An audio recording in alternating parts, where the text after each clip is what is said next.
नमस्कार, मेरा नाम है मीनू झा और आप देख रहे हैं परिणाम इंडिया। लोकसभा में नेता प्रतिपक्ष राहुल गांधी पहलगाम आतंकी हमले में घायल हुए लोगों का हाल जानने के लिए शुक्रवार को जम्मू कश्मीर जाएंगे।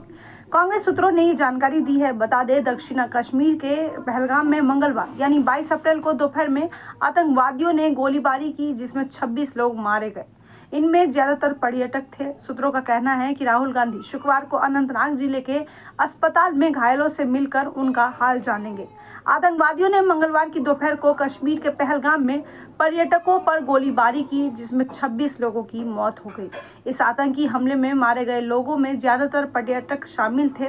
राहुल गांधी ने सर्वदलीय बैठक में कहा कि उनका सरकार को पूरा समर्थन है। वहीं राज्यसभा में विपक्ष के नेता और कांग्रेस के राष्ट्रीय अध्यक्ष मल्लिकार्जुन खड़गे ने कहा कि हम सबसे इस घटना की निंदा की है। कश्मीर में शांति रखने के लिए फोर्स अच्छा प्रयास करे, हमने ये बात रखी। सरकार ने बृहस्पतिवार को यहां सर्वदलीय बैठक में विभिन्न राजनीतिक दलों के नेताओं को पहलगाम आतंकी हमले की जानकारी दी और उनके विचार सुने। बैठक शुरू होने पर पहलगाम आतंकी हमले के पीड़ितों के लिए कुछ क्षणों का मौन रखा गया। सरकार की ओर से रक्षा मंत्री राजनाथ सिंह, गृह मंत्री अमित शाह, विदेश मंत्री एस जयशंकर और संसदीय कार्य मंत्री किरेन रिजिजू मौजूद थे।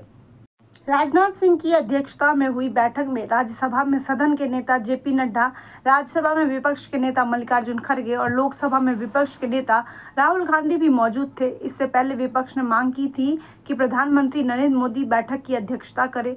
मोदी बृहस्पतिवार को बिहार के मधुबनी के दौरे पर थे, जहां उन्होंने घोषणा की है कि पहलगाम हत्यारों और उनके समर्थकों की पहचान कर उन्हें दंडित किया जाएगा। सर्वदलीय बैठक के एक दिन पहले सरकार ने पाकिस्तान के खिलाफ कई कदमों की घोषणा की। सर्वदलीय बैठक बुलाने का निर्णय बुधवार को लिया गया था और सिंह और शाह ने विभिन्न दलों के नेताओं से संपर्क किया। राष्ट्रीय सुरक्षा से संबंधी किसी अहम घटना के बाद सर्वदलीय बैठक बुलाने की परंपरा रही है, जैसा 2019 में पुलवामा आतंकी हमला या 2020 में भारत चीन गतिरोध के दौरान देखा गया था।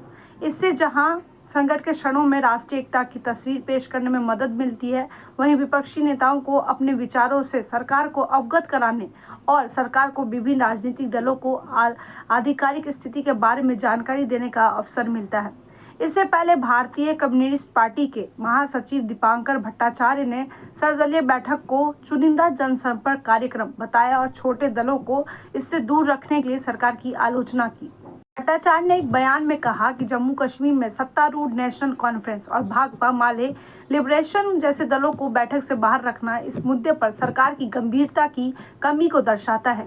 जम्मू कश्मीर के पहलगाम की बैसारन घाटी में आतंकी हमले के बाद भारत सरकार ने पाकिस्तान के खिलाफ कई बड़े फैसले किए हैं। इसके जवाब में पाकिस्तान ने भी एक के बाद एक जवाबी कदम उठाए हैं। इसमें बाघा बॉर्डर को बंद करने, सार्क वीजा सुविधा स्थगित करने और भारतीय विमानों के लिए अपनी हवाई सेवा बंद करने जैसे फैसले शामिल हैं। भारत और पाकिस्तान के बीच 1971 में युद्ध हुआ, जो पूर्वी पाकिस्तान यानी आज का बांग्लादेश है की आज़ादी को लेकर था। पाकिस्तान की सेना ने पूर्वी पाकिस्तान में भारी अत्याचार किए, जिसकी वजह से लाखों लोग भारत में शरण लेने के लिए आए गए थे। इसके जवाब में भारत ने हस्तक्षेप किया और पाकिस्तान के खिलाफ सैन्य कार्रवाई शुरू की और ये युद्ध भारत की निर्णायक जीत में समाप्त हुआ। पाकिस्तानी सेना के लगभग 93,000 जवानों ने भारतीय सेना के सामने आत्मसमर्पण कर दिया और एक नया देश बांग्लादेश विश्व मानचित्र पर उभरा। भारत इस स्थिति में था कि वो पाकिस्तान पर भारी शर्तें थोप सकता था, लेकिन इसके विपरीत भारत ने शांति और स्थिरता को प्राथमिकता दी। इसी सोच के तहत भारत ने पाकिस्तान को बातचीत के लिए बुलाया और शिमला समझौता हुआ। शिमला समझौता 2 जुलाई 1972 को भारत के शिमला शहर में साइन हुआ। इस समझौते पर भारत की ओर से तत्कालीन प्रधानमंत्री इंदिरा गांधी और पाकिस्तान की ओर से तत्कालीन राष्ट्रपति जुल्फिकार अली भुट्टो ने हस्ताक्षर किए। यह समझौता न केवल 1971 युद्ध के बाद की स्थिति को सुलझाने के लिए था, बल्कि आगे के रिश्तों को बेहतर बनाने और शांति बनाए रखने की दिशा में एक ऐतिहासिक प्रयास था। अगर आपको हमारा ये वीडियो पसंद आया हो तो इस चैनल को लाइक, सब्सक्राइब और शेयर जरूर करें।